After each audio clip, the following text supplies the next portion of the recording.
Jessica Walden with the Greater Macon Chamber of Commerce, here with the chair of our Government and Military Affairs Committee, Chrissy.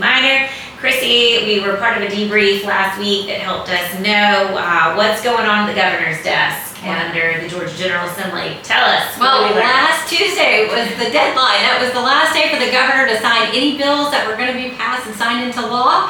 So we had some winners and some losers, but I'll say the big winners was taxes, right? Thanks to our neighbor from the South, Representative Shaw Blackman, Chair of Ways and Means.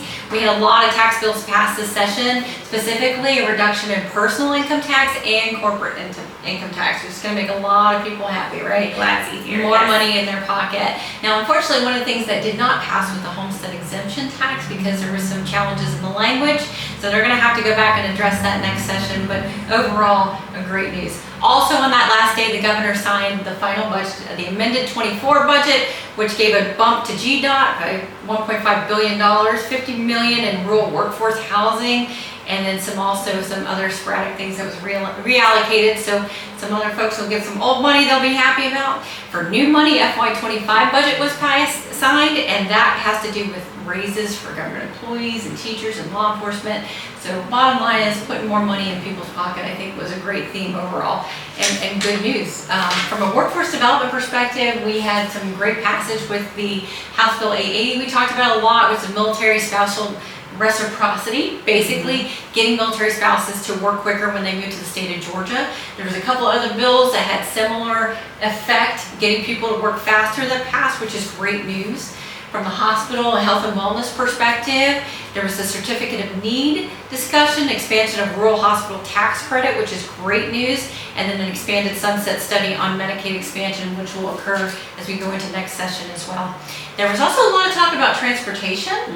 But really, that's going to be kicked to the next session where they're going to really focus on transportation, Medicaid expansion. That conversation is going to continue.